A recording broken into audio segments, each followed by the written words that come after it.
there's so much investment in healthcare right now. What is charge capture? They now have to understand. They have to be involved and they have to be engaged. Hello and welcome to the RevTech Rx Podcast powered by Streamlined. Today we are at the HFMA Annual Conference yet again. I'm David Kozlowski. Alongside me is Don Castro, the VP of Revenue Cycle Integration at Tenet. Excited to be here. Thank you. Happy to have you. And Zach Johnson, VP of Solutions at Avelead. Happy to be here as well. Excited and charged up to go. Yeah. And again, this is the quick fixes that drive results in the mid-revenue cycle. They're not easy. They're quick. So, Zach, you brought some bullets into the house today. Do you want to kind of kick us off? Yeah. So, first of all, I think one thing that's easy to say in the industry is update your Chargemaster. But we both know that could mean 1,000 different things. That could Absolutely. be updating your CPT codes, doing an audit retrospectively of what's gone on the last 6 months, meeting with the clinical departments to find out if they're charging for everything. So when you hear that and you take that back to your facilities, what does that mean to you? Like, what is the charge, focusing on that for a quick fix? Yeah, so I would say we've tackled it in a couple different ways. For Tenet, we've centralized for many years so that we could get a standardized process. But what we've been embarking on is actually some clinical and financial system conversions over the last year. We have many more to do over the next 3 years. And so there's obviously annual maintenance. There is standardization and really trying to say, how is this hospital comparing to the rest of our standardized processes that we want to implement? And that has not been easy. And so I embarked on that journey over the last year and found out that we had a lot of discrepancies along the way.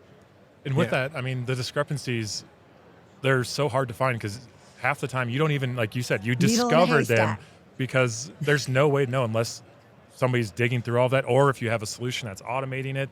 It's just, it's something that I feel like we can say, update your Chargemaster, and well, everybody updates their Chargemaster every year for CPTs and prices. Yeah, we do that. We're good. But it goes so much deeper than that. So much deeper. Yeah, and I would say for us, when we think about needle in a haystack, I mean, there was literally folks running, the big VLOOKUP files and was not very efficient for us.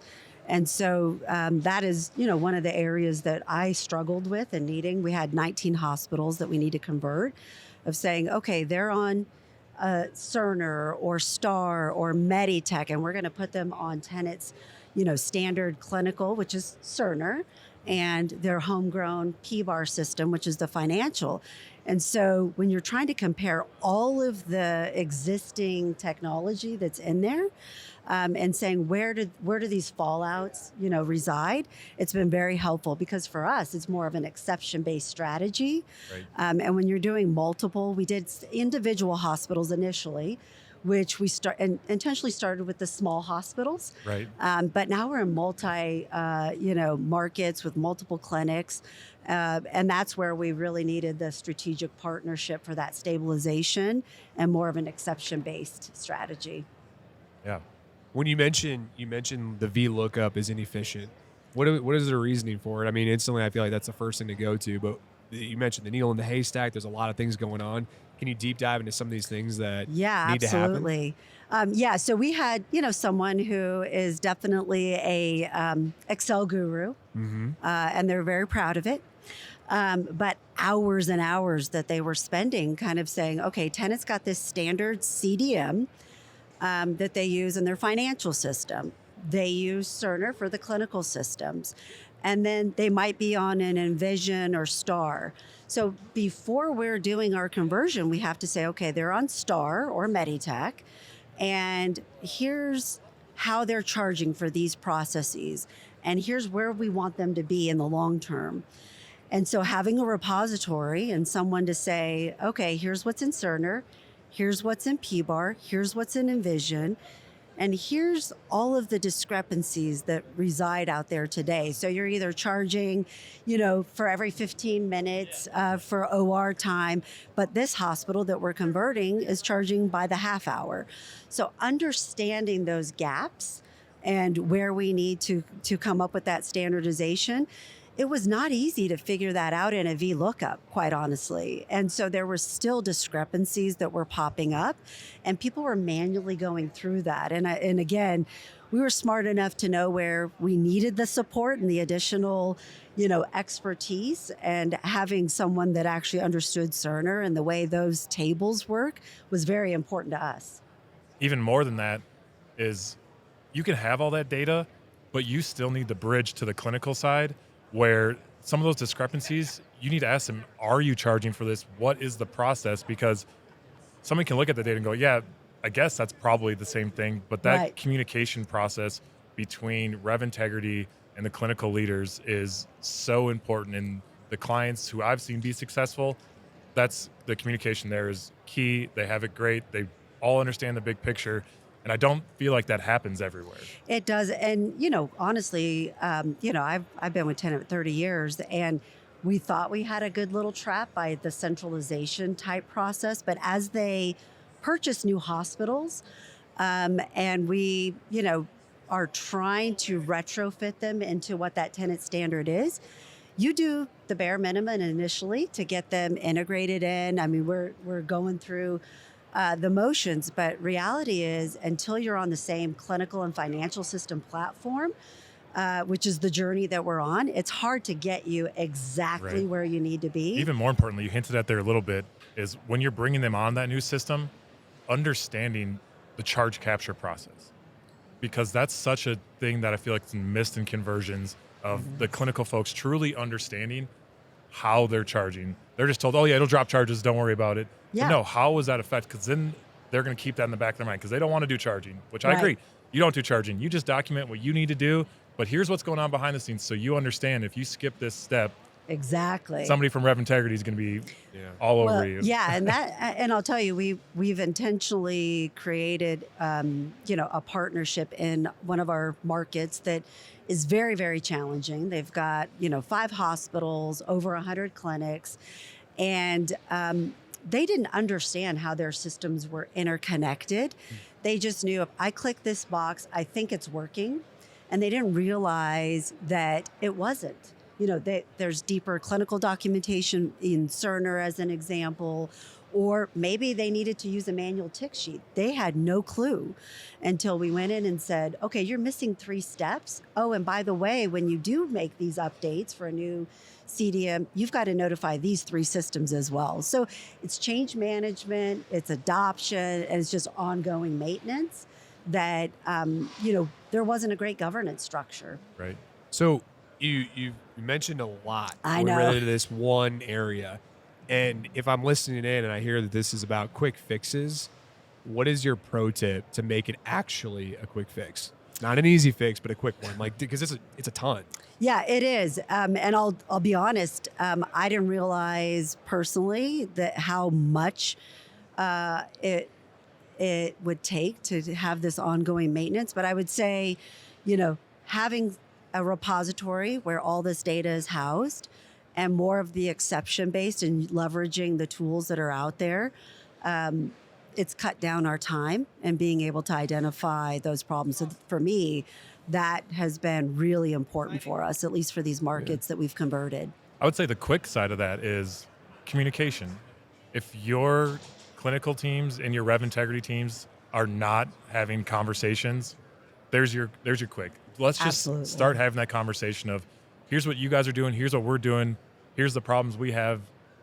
Do you even know you're causing these problems? Get those conversations started, because as soon as they can see, oh, all right, I get why you're trying to push us to do reconciliation or to make sure our documentation's updated.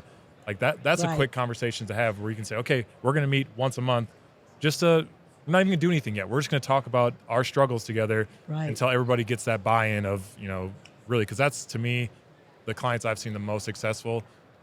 Those 2 teams get it together and they understand. Just knowing one another, yeah, just right? knowing one another. In some cases, we introduced people that had never met, even though they worked in the same market, just by going through this exercise. Yeah. And quite honestly, it started with an IT conversion, right? That everybody said, we're going to rally around this.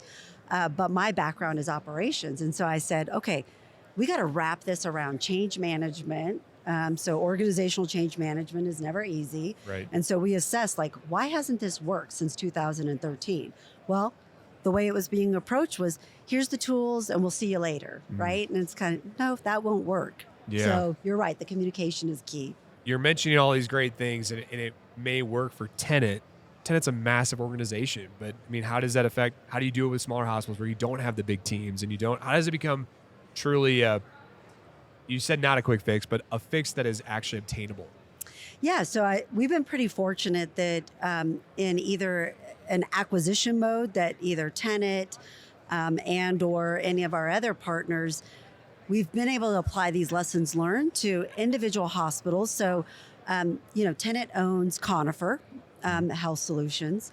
And so that's where the revenue integrity team actually resides for Tenet, Common Spirit, Dartmouth Health, and others.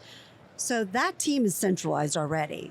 But as we partner with individual hospitals, single hospitals, we apply those same principles, but we may be working with a single individual in that hospital that now has this Verizon team of access to tools that they would have never had they been on their own.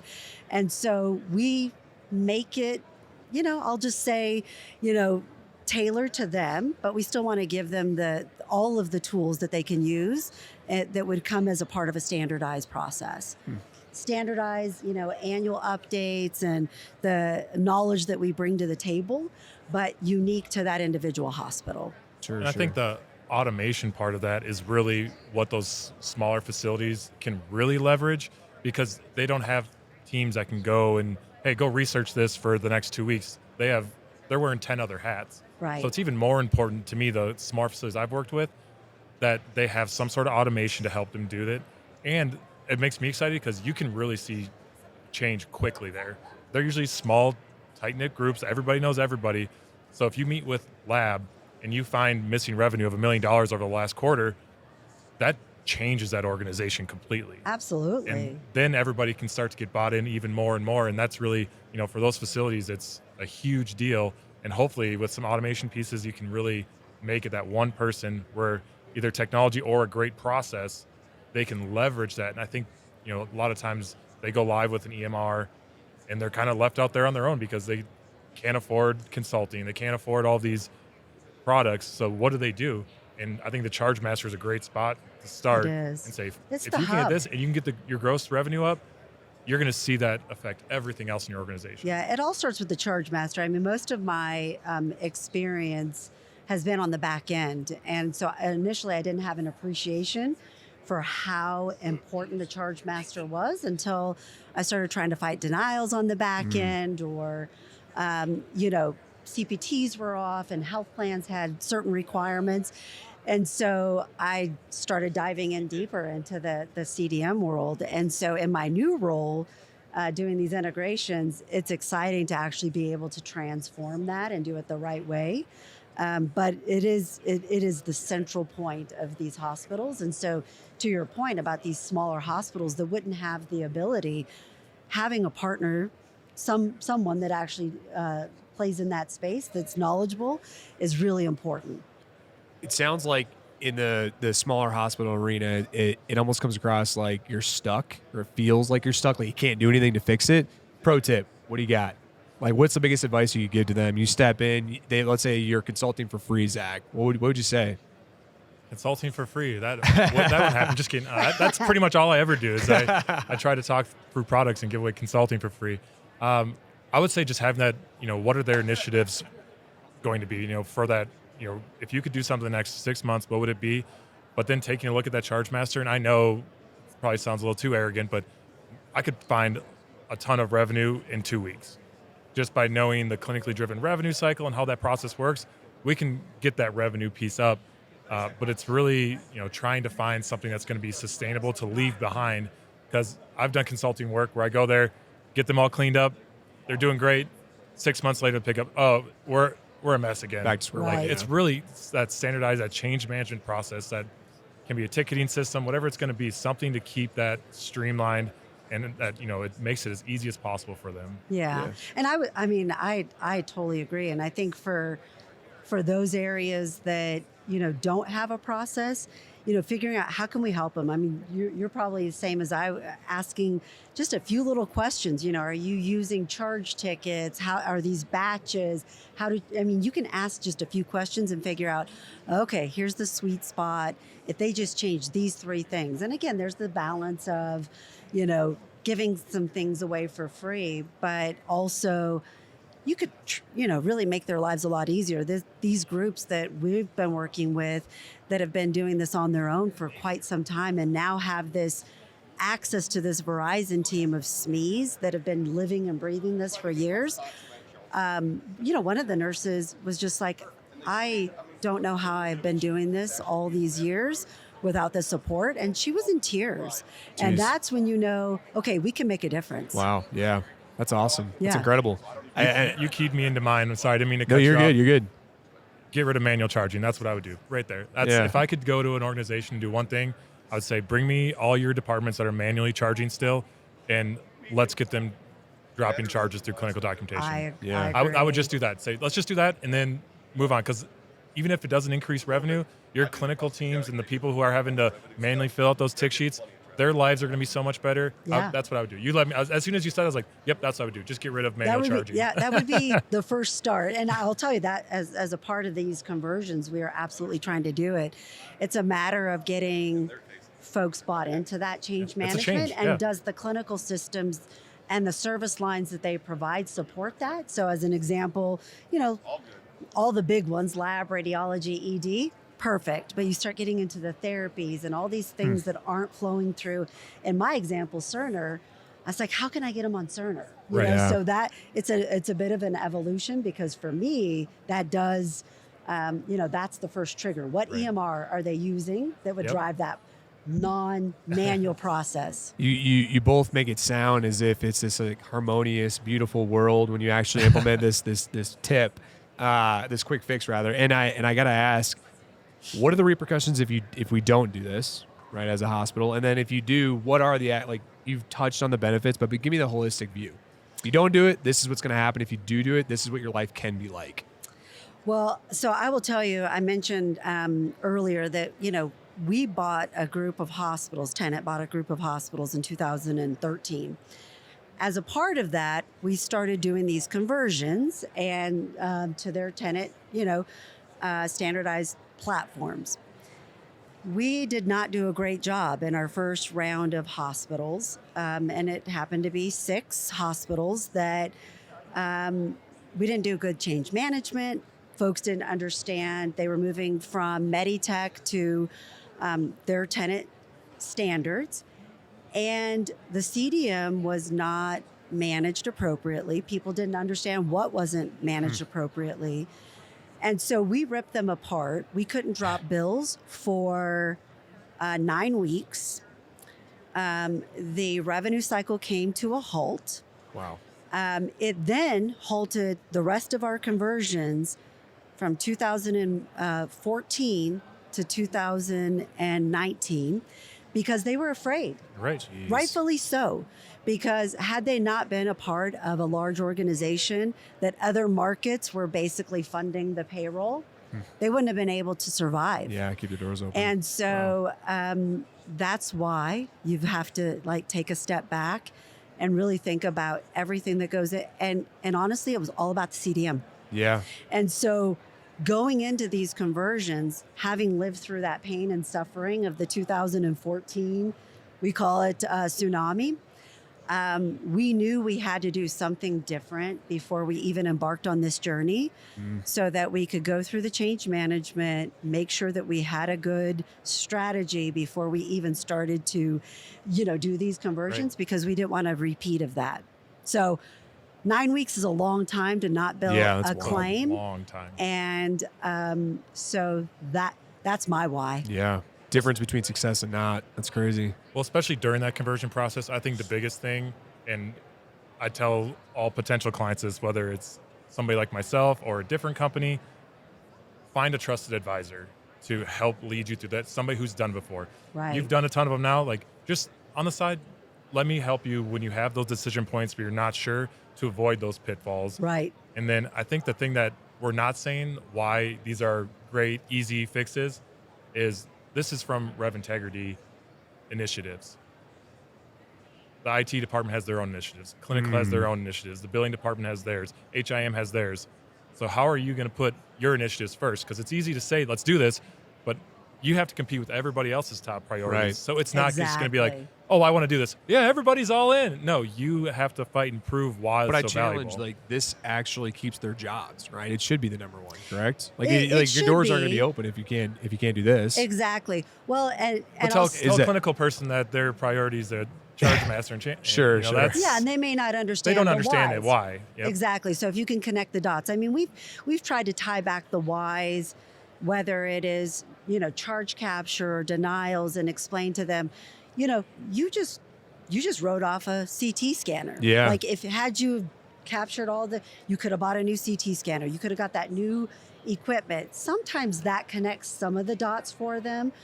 But the whys, and I'll just say, part of our, charge reconciliation and automating some of that is largely put on the clinicians who Right. are also they're working clinicians, they're running departments, they're working on the floors. And so to the extent that we can make it more exception based and, make it a quick, let me just look at these, 5 fallouts instead of hunting and pecking through multiple reports. That's been something that we've enabled and tried to make their lives easier. And selfishly, this, you hit on something with competing with multiple, strategies. My role, I was really fortunate because I'm part of a large organization that we created a role that is clinical and financial revenue cycle, clinical and financial integrations. I'll Right. just say that. It all leads to financial, right? If you don't do it correctly. And so I've been pretty fortunate to sit on both sides and actually see it and really govern it from both sides. Well, the Rev Not Integrity team every- sits in between. That's really Exactly. the bridge. Is the Rev Yeah. Integrity team is that And bridge they're a that every part of our organization. team, right? And so we sit right in the middle, and we're fortunate enough to have some of those lessons learned that we can partner with someone that actually knows how to do that. And I do. I mean, I think you have to find a trusted partner, and lots of folks have solutions out there. I know you guys do. I was smart enough to know this is not my sweet spot. Right. And I've got lots of other competing priorities. We're doing billing system integrations.